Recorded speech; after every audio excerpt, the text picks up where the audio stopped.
Hello, me lads and lovelies. Captain Edward von Arkham here, coming to you from on board the MHS Hysteria. I am exhausted. Yesterday, the crew was asked to take a job in the year 2681 for the New York Intertemporal Zoo. It's a remarkable place to visit. They have a menagerie of long-extinct animals open to the public. They rely on volunteer chrononauts to bring them live specimens from the past. Some people say it's cruel to the animals, but I say it's better than extinction. We were hired to obtain a velociraptor egg from the Cretaceous era and transport it to New York in 2681. Now, this would have been a simple job, but we were given instructions not to take the egg up in the Hysteria because it was too delicate to bear the change in altitude pressure. Instead, we had to take the egg from New Mexico, where we had found it in the Cretaceous era, to the Intertemporal Zoo in New York by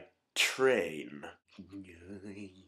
As far as I'm concerned, the velociraptor should not be extinct, but the train bloody well should be. They are the dullest, most monotonous means of transportation ever engineered, and should have been rendered obsolete 10 years before they were invented. They can only go in straight lines. That's no fun at all. People tell me it's a lovely way to view cross-country scenery. Through a window no larger than a slice of toast! And always you're stuck in a tiny seat next to someone grumpy who smells a bit. Why are they grumpy? Because they're on a sodding train!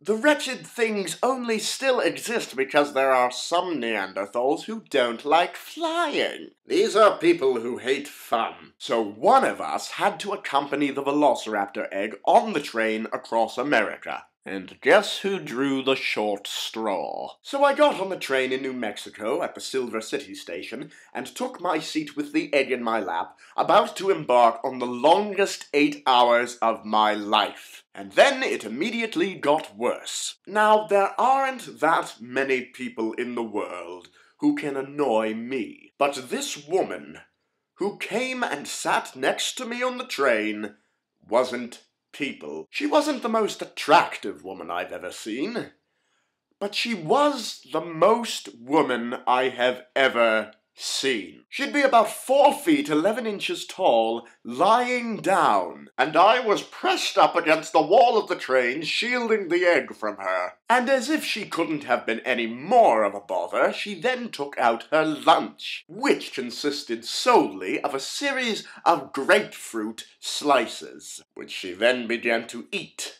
next to me. If I hadn't been wearing my goggles, I would be blind by now.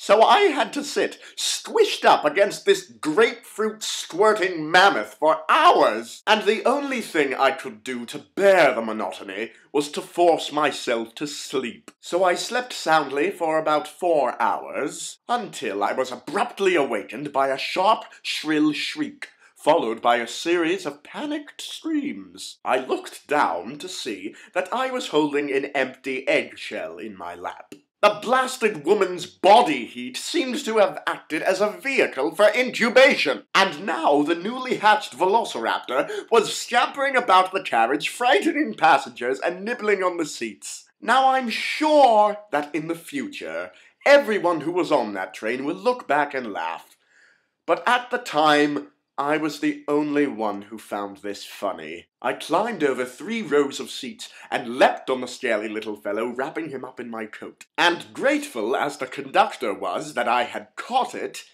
he was also slightly peeved that I had brought it on the train in the first place. So I was then thrown off the train in no better of a place than Pittsburgh. And I had to spend another 4 hours in Pittsburgh waiting for the next train to New York. The raptor got a private carriage, and I had to share a seat with a man who smelled like fish. And now my coat smells like dinosaur and fish. Well, that's the time for today. I'm going to go wash my coat. Until next time, stay mad, my duckies.